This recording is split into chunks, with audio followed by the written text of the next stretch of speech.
धार्मिक स्वतंत्रता पर अमेरिकी कमीशन ने कहा है भारत में अल्पसंख्यकों पर अत्याचार होते हैं, वो स्वतंत्र है। अमेरिकी कमीशन ने जो सालाना रिपोर्ट देता है, इसको बैन करने की मांग की है। मुझे पूरी जानकारी नहीं है,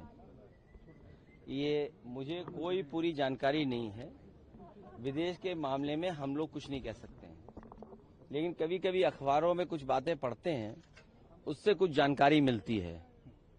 और जानकारी जो मिली थी एक समय पर कि $1 लाख किसी को दिए गए थे और उस पर कुछ आरोप लगे थे।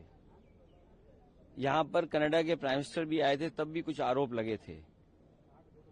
तो अब जो अंडरग्राउंड अनरजिस्टर्ड संगी साथी भारतीय जनता पार्टी के हैं, वो बताएंगे, सरकार उनकी है, उनकी जानकारी में होगा, मेरी जानकारी में कुछ नहीं है। यूएस में आरएसएस को बैन करने की बात कही है।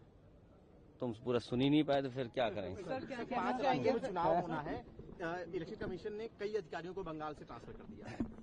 ये बीजेपी का चुनाव लड़ने का तरीका है।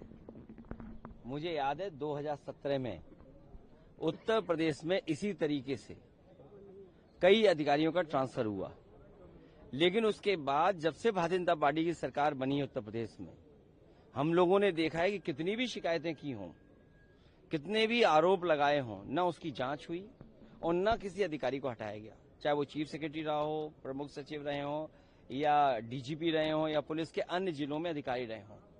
ये भारतीय जनता पार्टी चुनाव आयोग से मिलकर के बंगाल में अधिकारियों को हटा रही होगी, माहौल बनाने के लिए, दबाव बनाने के लिए। लेकिन बंगाल की जनता आदरणीय ममता बनर्जी जी को अच्छे वोटों से ऐतिहासिक जीत दिलाने का काम करेगी। सर, राहुल गांधी ने प्रधानमंत्री को चिट्ठी लिखी, काशीराम जी को भारत रत्न दिया जाए। मैं इसका जवाब सुबह दे चुका हूं। हम सब जितने लोग हैं और हमारे पत्रकार साथी भी जितने लोग हैं, वो सब चाहते हैं भारत रत्न मिले। सर, वो यूपी दरोगा की जो एग्जाम में एक सवाल था जिसमें पंडित को अवसरवादी के सवाल में एक वो दिया गया था विकल्प। ये सवाल इसलिए पूछ रहे हो आप क्योंकि आपको गोरखपुर के बारे में नहीं पता है। हाथा नहीं भाता, जिन्हें हाथा नहीं भाता वो इस तरह का काम कई बार कर चुके हैं, ये पहली बार नहीं हुआ है। फिल्म बनी थी, याद कीजिए कितना अपमानित होना पड़ा था, और उस समय भी आवाज उठी थी।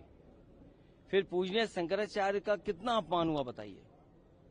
एक साथी कुछ नाराज हो गया था, शंकराचार्य हम में से बहुत से लोग नहीं बन सकते, ये शंकराचार्य नहीं बन सकते, मैं नहीं बन सकता शंकराचार्य, ये भी नहीं बन सकते हैं। उसको कितना शंकराचार्य जी को अपमानित होना पड़ा। जिन्हें हाथा नहीं भाता वो समय समय पर उस समाज की इसी तरह व्यवहार करते हैं। ठीक, शुक्रिया सर।